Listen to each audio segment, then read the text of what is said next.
Lebanon ইস্যুতে এবার মুখোমুখি অবস্থানে মার্কিন প্রেসিডেন্ট ডোনাল্ড ট্রাম্প ও ইসরায়েলি প্রধানমন্ত্রী বেনিয়ামিন নেতানিয়াহু। অবাধ্য হওয়ায় নেতানিয়াহুর গোমর ফাঁস করে দিলেন ট্রাম্প।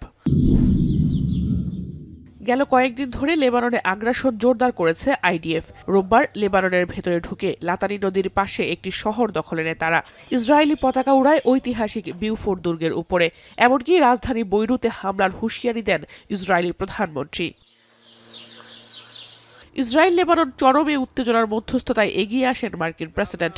ফোনে কথা বলেন নেতানিয়াহু ও হিজবুল্লাহর সঙ্গে। ট্রাম্পের ফোন কলের পর আংশিক যুদ্ধবিরতিতে রাজি হয় হিজবুল্লাহ।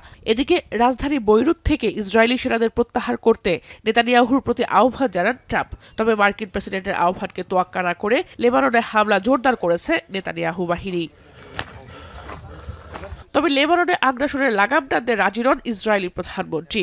এর জেরেই বাকবিতণ্ডায় জড়ান দুই বন্ধু। কথা না শুনলে নেতানিয়াহুকে জেলে যেতে হবে বলে হুঁশিয়ারি দেন ট্রাম্প। এমনকি নেতানিয়াহুকে পাগল উল্লেখ করে ট্রাম্প বলেন, ইসরায়েলকে সবাই ঘৃণা করে।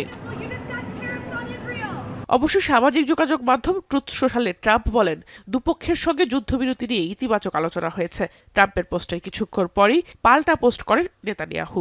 বলেন, হিজবুল্লাহ ইসরায়েল ভূখণ্ডে হামলা না থামালে কোনোভাবেই পিছু হটবে না তারা। এমনকি বৈরুতে আক্রমণ চালানোর বিষয়ে অনড় অবস্থানে নেতানিয়াহু ও তার প্রশাসন।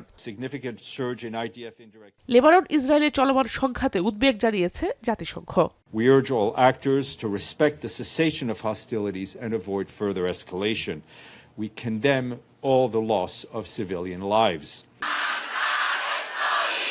এদিকে পরিস্থিতি যাই হোক না কেন, লেবাননের পাশে রয়েছে ইরান। এমন স্লোগানে লেবাননকে সংহতি জানিয়ে রাজপথে নেমেছে তেহরানের কয়েক হাজার মানুষ। متوجه نمیشن زبون زور باید بالا سرشون باشه جنگ فقط اینکه بزنن تا نابودی و انتقام دیگه. به خاطر اینکه ما از اول هم گفتیم که ما همراه لبنانیم، لبنان رو رها نمی‌کنیم، کنار لبنانیم و قطعا این به نفع خواسته همه مردم ایران هم همینه دقیقاً। তবে যুদ্ধবিরতিকে বুড়ো আঙুল দেখিয়ে লেবাননের দক্ষিণাঞ্চলে হামলা চালিয়ে যাচ্ছে আইডিএফ। জোহরারা ভুইয়া, এখন বিশ্ব।